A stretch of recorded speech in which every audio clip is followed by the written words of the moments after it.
Par un matin d'hiver, sous un ciel bas et gris, l'air piquant semblait mordre la peau de quiconque osait s'aventurer dehors. Mais un vieil homme, Alain Doumbé, ne semblait pas perturbé par le froid. Il avançait lentement dans les rues désertes, soutenu par une canne en bois sculpté, un accessoire modeste mais élégant, tout comme son manteau vieux mais soigneusement entretenu. Son visage était marqué par les années, les rides de la vie se mêlant à une sagesse acquise au fil du temps. Sa peau sombre, riche de l'histoire d'une existence bien remplie, portait les stigmates d'un passé d'effort, de sacrifice et de dignité. Alain n'était plus jeune, mais ses yeux brillaient toujours d'une lueur particulière, une lueur calme et profonde, comme si chaque regard portait la mémoire des luttes passées et des victoires silencieuses.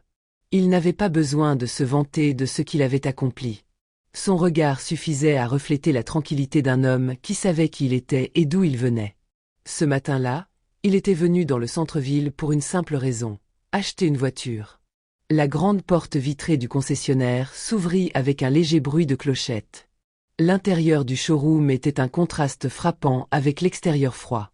Les murs étaient immaculés, les lumières brillantes, et les voitures, de superbes modèles modernes, semblaient presque inaccessibles, figées dans une pose de perfection.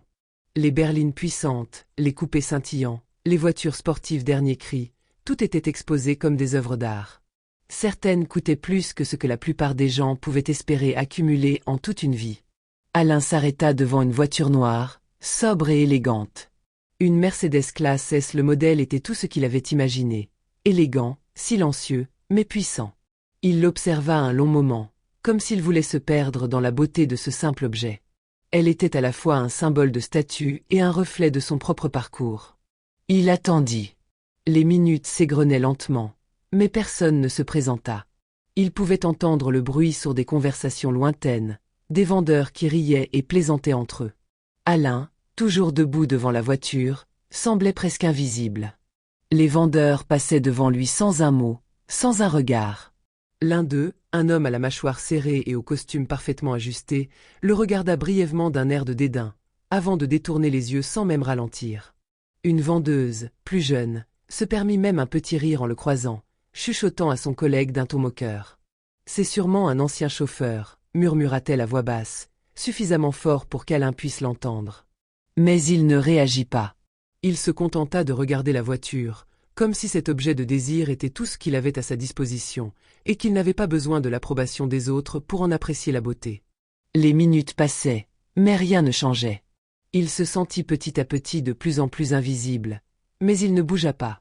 D'autres clients plus jeunes, plus soignés, plus modernes, passaient devant lui, et chaque fois, un vendeur se précipitait pour les accueillir avec un sourire.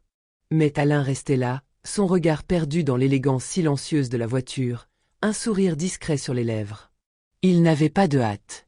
Il savait que le temps finirait par lui donner ce qu'il cherchait. Au bout de 20 longues minutes, il décida d'avancer.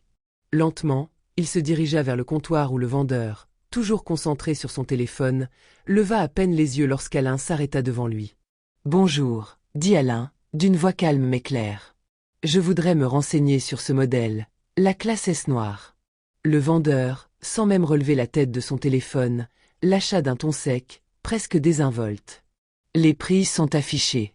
On ne fait pas de location longue durée à la retraite, monsieur. Vous devriez voir chez Renault. » Le dédain dans la voix du vendeur, bien que subtil, n'échappa pas à Alain. Il le regarda un instant, mais aucun mot ne sortit de sa bouche. Aucune colère. Pas même un soupir. Il acquiesça lentement, comme s'il avait prévu depuis le début ce genre de réaction. Puis il tourna les talons sans un bruit et s'éloigna, quittant le showroom dans un silence absolu, tandis que les rires des vendeurs semblaient s'intensifier, comme un écho dans un vaste hall désert. Ce que le personnel ne savait pas, c'est qu'Alain Doumbé n'était pas un simple vieil homme. Il n'était pas ce qu'il pensait. Né au Cameroun, Alain avait débarqué en France dans les années 70, à l'âge de 22 ans. Il n'avait alors ni argent, ni soutien, ni contact. Seulement sa volonté de réussir et un sens aigu des affaires. Il avait commencé sa vie en France comme balayeur dans une petite épicerie de quartier, gagnant à peine de quoi vivre. Mais il savait déjà que la chance souriait à ceux qui travaillaient dur et ne se laissaient pas écraser par les préjugés.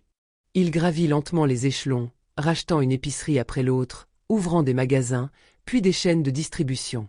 Avec les années, sa réputation grandit. Son réseau devint l'un des plus respectés du sud de la France. Alain n'était pas un homme riche à la naissance, mais il avait su construire sa fortune pierre par pierre, sur la base de l'honnêteté, du travail acharné et d'une vision claire. Lorsque, il y a quelques mois, il vendit son entreprise pour plus de 70 millions d'euros, il le fit en toute discrétion, sans éclat. Sa réussite n'avait jamais eu besoin de briller aux yeux des autres. Mais ce matin-là, il n'était pas venu en homme riche. Il voulait juste acheter une voiture. Une Mercedes. Pas pour l'apparat, mais pour la signification personnelle qu'elle revêtait. Une récompense discrète pour une vie consacrée au travail, à la persévérance et à la discrétion. Ce n'était pas l'argent qui l'avait poussé à entrer dans ce concessionnaire. C'était la symbolique de ce moment. Une déclaration silencieuse pour lui-même. Un petit luxe pour une grande vie. Mais ce qui se produisit ensuite allait transformer ce simple achat en quelque chose d'inattendu. Un acte de justice dans un monde qui ne semblait pas apprécier les vies comme la sienne. Un mois après l'incident qui avait marqué l'entrée d'Alain Doumbé dans le concessionnaire automobile, les employés de l'établissement reçurent une annonce qui allait bouleverser leur quotidien. Une réunion exceptionnelle était convoquée pour une annonce importante. Au début, personne ne savait vraiment de quoi il s'agissait, mais tous étaient un peu nerveux. Lorsque la réunion commença, la stupeur se fit rapidement ressentir. L'homme qu'ils avaient ignoré, cet Alain Doumbé qui était venu s'intéresser à une voiture quelques semaines plus tôt, était de retour. Mais cette fois, il n'était pas seul. À ses côtés se tenaient deux avocats, un notaire et un représentant de l'un des plus grands groupes automobiles du pays. Le directeur de la concession, un homme au visage généralement implacable, pâlit en voyant Alain.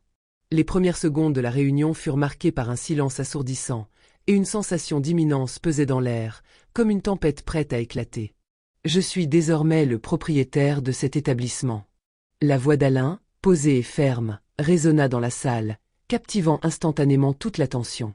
Le directeur, encore sous le choc, ne put retenir sa surprise. « Quoi ?»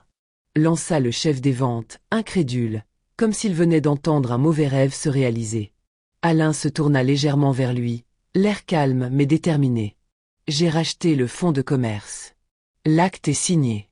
Et il y a des changements à venir. » Un silence profond s'installa. Les employés se regardaient les uns les autres, visiblement déconcertés, incapables de saisir la portée de ce qu'ils entendaient. Mais le regard de leur nouvel employeur ne laissait aucun doute. Il n'était pas là pour négocier, ni pour discuter. Il avait une vision bien précise de ce qu'il allait faire.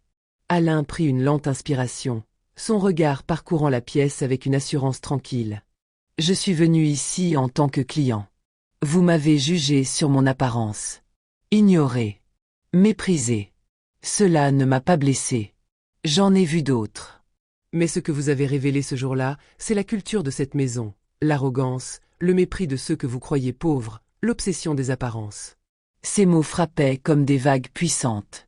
Il marqua une pause, son regard balayant de manière calculée chaque visage dans la pièce. Ceux qui étaient témoins de ce moment comprenaient que cette rencontre n'était pas simplement une formalité, elle portait avec elle un changement profond, quelque chose de plus vaste qu'une simple affaire d'entreprise. Alain n'était pas simplement un homme d'affaires. Il incarnait une révolution silencieuse. Vous êtes tous licenciés. Avec indemnité, bien sûr. Je ne suis pas un homme cruel. Mais je ne tolérerai plus que ce lieu fonctionne sur la discrimination et la condescendance. Il n'y eut pas de cris ou de protestations immédiates, mais le murmure qui s'éleva rapidement après ces paroles traduisait un choc profond. Certains tentèrent de plaider, d'autres de s'excuser, mais la décision était irrévocable. Alain avait agi avec la froideur d'un homme sûr de sa cause et de son pouvoir. Les semaines suivantes furent marquées par une transformation radicale du concessionnaire. Alain ne se contenta pas de racheter une entreprise. Il réinventait un lieu de commerce, un espace où la dignité humaine était la priorité. Il embaucha une équipe entièrement nouvelle, provenant de parcours divers et variés. Des anciens chômeurs, des jeunes diplômés, des femmes seules, des travailleurs invisibles, des personnes de toutes origines et de toutes situations sociales. Il ne faisait pas de distinction entre les gens. Pour lui, chacun méritait une chance. Les murs de la concession furent transformés. À l'entrée, une grande plaque en métal gravée d'une inscription simple mais puissante fut installée. Ici, on vous accueille comme si vous étiez roi, peu importe votre apparence. Les clients commencèrent à affluer, curieux de ce changement radical. Alain, malgré sa position, refusait les titres de PDG ou de patron. Chaque matin, il passait par la concession, s'installait dans un fauteuil près de l'entrée et saluait chaque client avec un sourire chaleureux et une poignée de main ferme. Pour lui, le respect ne se commandait pas, il se donnait. Et chaque client qui franchissait la porte se sentait véritablement accueilli, non pas comme un portefeuille à exploiter, mais comme un individu respecté. Un jour, une jeune femme entra dans le showroom, visiblement intimidée. Elle observait une petite citadine d'occasion, clairement hésitante. Elle n'osait pas approcher un vendeur. Mais l'un d'eux, un jeune homme embauché récemment, s'approcha d'elle avec un sourire bienveillant. « Vous êtes ici chez vous. Prenez tout votre temps. » Elle releva la tête, surprise, mais un sentiment de soulagement envahit son visage. C'était un accueil digne, sans jugement. Alain, qui observait discrètement la scène, se sentit satisfait. Sa vengeance, si l'on pouvait l'appeler ainsi, n'avait pas été bruyante. Elle avait été juste. Elle avait apporté une dignité nouvelle, non seulement pour les clients, mais pour tous ceux qui entraient dans ce lieu. Des mois plus tard, l'ancien directeur de la concession, devenu chômeur et sans emploi, croisa Alain dans la rue. Il tenta de passer sans le remarquer, mais Alain s'arrêta net devant lui. Il n'y avait pas de haine dans son regard, juste une forme de calme presque apaisante. « Vous savez, » dit Alain avec un léger sourire, « je ne vous en veux pas. Vous m'avez offert une opportunité unique, transformer un lieu de mépris en un lieu de dignité. Et ça n'a pas de prix. » Puis, sans un autre mot, Alain se détourna et continua son chemin. L'ancien directeur resta là, pétrifié, incapable de répondre. Il se tenait, sur le pavé, sans mots, tandis qu'Alain disparaissait dans la rue, laissant derrière lui non seulement un homme sans réplique, mais aussi un monde un peu meilleur. C'était la vengeance de l'homme sage, celle qui transforme un environnement toxique en un lieu de respect, une révolution silencieuse mais essentielle.